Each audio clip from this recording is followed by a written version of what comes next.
yung mamamayan mo ilitisin sa ibang bansa. Kaya marami nagagalit, ha? Baka hindi nila alam. Mr. President, tingnan nyo kung anong ginawa nyo. Ewan ko lang kung makakalakad ka sa labas. Itanong mo yung mga pangkaraniwan, yung mga masa. Opo. Galit po sa inyo, Mr. President. Pero wag nyo pong ngayong gawin na magtanong sa mga mamamayan. Baka kayo mabato ng mineral water, ng itlog, ng barya, kung anong hawak. Kasi galit po. Yan po ang mood. Hindi nyo alam yan kasi nandyan lang kayo sa palasyo eh. Yang ginawa nyo yan, not only is it a violation of our Constitution, kahiya-hiya po yung inyong ginawa, Mr. President. At okay lang naman. Kung gusto nyong sirain ang legacy ng pangalan ninyo, eto ba naman sa akin yun? Binigyan na kayo ng pagkakataon na iangat ang pangalang Marcos. Inangat na nga ni Duterte, pinalibing sa libingan ng mga bayani. O kayo na gumagawa niyan, bahala kayo sa buhay nyo. Pakialam ko, ako I stayed loyal sa Marcos name. Hindi ko naman alam ganitong mangyayari. Bahala kayo, pangalan nyo yan. Di naman pangalan namin yan ni Juvie. Di naman namin pangalan ni Victor o ni Wenner. Mangalan nyo yung Marcos. Di naman kami Marcos eh. Bahala kayo sa ginawa nyo to. Kahiya-hiya po talaga. Pinagtatawanan po tayo. Maniwala kayo. Okay. Anong sinasabi ng ating konstitusyon tungkol sa pag-aresto sa kahit na sinong tao? Maging presidente, maging broadcaster, maging kung sino man. Eto.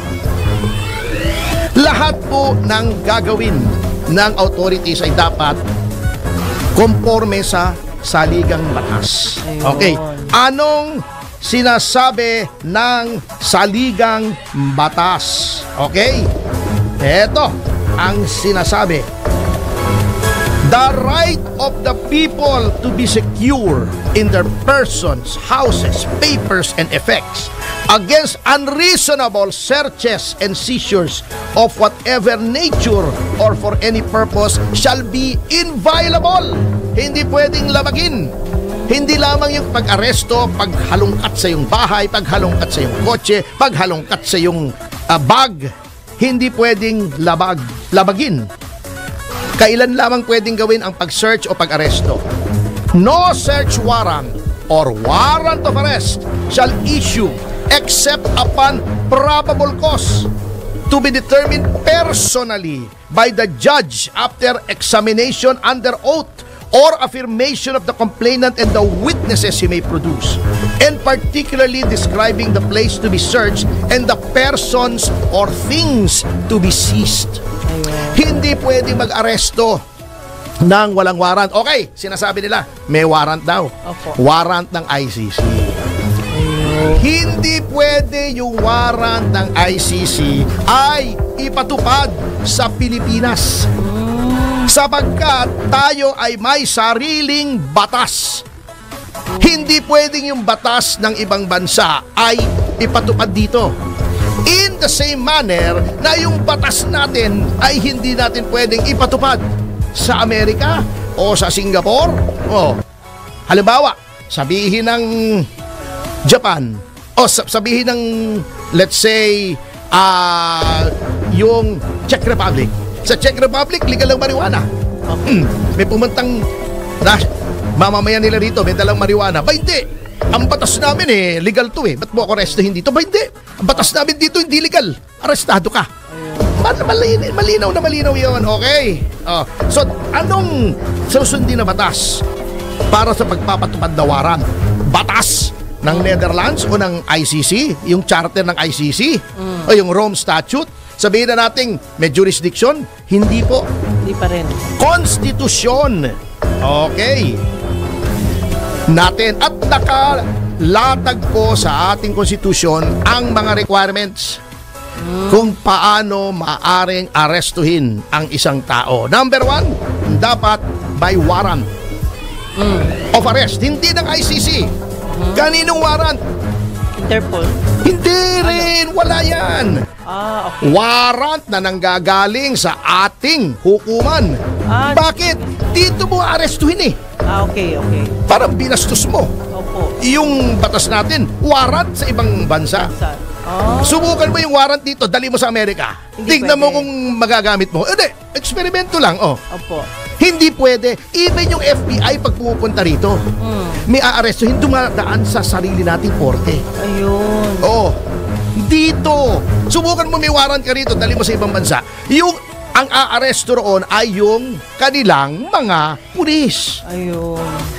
At susunod ka kung anong procedure sa bansang yon para ikaw ay maaresto ng pulis. Dapat judge ang nag-issue, dapat may hearing, dapat ang base ng warrant ay probable cause. Para ma-determine ang probable cause, didinggin mo under oath, masusumpain mo yung mga witnesses at mga ebidensya. Yan. Ayun. May hearing. May hearing. So, ibig sabihin, hindi Yung nangyari sinasabing judge-issued warrant ay judge at korte ng Pilipinas kasi walang nakalagay sa ating konstitusyon na binibigyan natin ng kapangyarihan ng kahit sino na foreign country na yung warrant nila effective dito. Wala kang makikitang konstitusyon ng kahit anong bansa na nagbibigay ng kapangyarihan sa korte ng ibang bansa na mag-enforce ng warrant. Bakit? Dahil sovereignty. Ayun.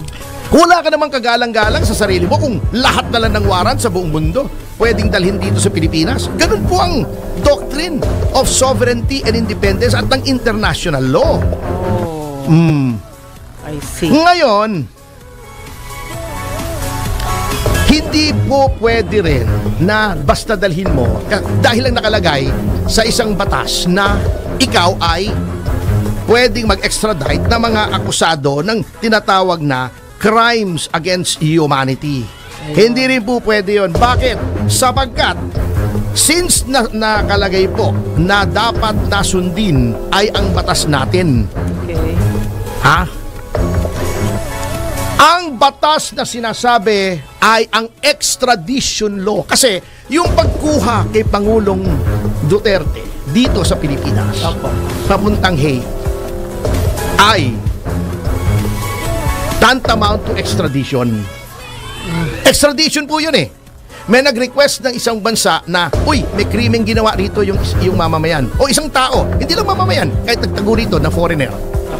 Yung mamamayan ay may ginawang kalokohan dito. Nandyan sa iyo. Kunin namin. Eto, may kaso rito. Ayun. Mayroong proseso dadaan sa hukuman. Sa RTC, yan ay padadaan sa DFA. Ang DFA ay endorso yan sa DOJ. Ang DOJ ay magpa-file ng petition for extradition. Okay. Then, didinggin ng korte ng RTC. Pag sinabi ng RTC pwede o hindi, appealable pa sa Court of Appeals, may due process. Yun. May due process. Hindi pwede basta dalhin mo na lang. Okay. Nakakahiya tayo kasi ang Amerika ginagawa yan. Kaya nagagalit yung iba sa Amerika. Pero, ginagawa yan ng mga Amerikano sa mga banyaga na may kasalanan sa Amerika. In fact, ang dapat na duty ng state ay protektahan ang kanyang mamamayan. Correct. Alam mo ba ang Amerika may batas? May batas. Ganito kaya ang mga bansang yan ay may self-respect, may dignity. Hindi sila pumapayag na yung mga banyaga ang nagdidikta sa kanila. Alam mo ba ang Amerika may batas, ha? Batas. Opo. Kapag ang mamamayan, kahit sinong mamamayan namin ay kinuha nyo, dinala nyo sa Hague, i-invade namin kayo. Tingnan nyo kung hindi totoo. I-invade namin kayo, kukunin namin yan. Kaya huwag nyong gagawin yan. Ganon ang isang matinong estado. Hindi ipamimigay mo yung mamamayan mo. Lalong-lalo na, di ba? Sinasabi may mga kaso daw dito, inimbistahan ng Quadcom, pwedeng idemanda rito. Ang first rule of extradition, kung merong kaso rito, dito muna bago mo ibigay doon. Ayun. Sapagkat may kaso rito, nandito, may jurisdiction ka over the person kung may kaso na sa korte. Opo. Bakit ibibigay mo sa iba? Ganon ka na ba kahina? Ganon ka na ba walang self-respect? Wala kang dignidad? Nahahayaan mo yung mamamayan mo ilitisin sa ibang bansa? Kaya marami nagagalit, ha? Baka hindi nila alam. Mr. President, tingnan nyo kung anong ginawa nyo. Kaya, pero ako wala akong pakialam. Kasi they say when someone is trying to make a mistake at hindi mo gusto, don't stop him. Ewan ko lang kung makakalakad ka sa labas. Itanong mo yung mga pangkaraniwan, yung mga masa. Opo. Galit po sa inyo, Mr. President. Pero wag niyo pong ngayong gawin na magtanong sa mga mamamayan. Baka kayo mabato ng mineral water, ng itlog, ng barya, kung anong hawak. Kasi galit po. Yan po ang mood. Hindi nyo alam yan kasi nandyan lang kayo sa palasyo eh. Yang ginawa nyo yan, not only is it a violation of our Constitution, kahiya-hiya po yung inyong ginawa, Mr. President. At okay lang naman. Kung gusto nyong sirain ang legacy ng pangalan ninyo, eto ba naman sa akin yun? Binigyan na kayo ng pagkakataon na iangat ang pangalang Marcos. Inangat na nga ni Duterte, pinalibing sa libingan ng mga bayani. O kayo na gumagawa dyan, bahala kayo sa buhay nyo. Pakialam ko, ako I stayed loyal sa Marcos name. Hindi ko naman alam ganitong mangyayari. Bahala kayo, pangalan nyo yan. Di naman pangalan namin yan ni Juvie. Di naman namin pangalan ni Victor o ni Wenner. Pangalan nyo yung Marcos. Di naman kami Marcos eh.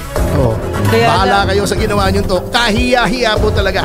Pinagtatawanan po tayo. Maniwala kayo. At sa notang yan mga kasama ay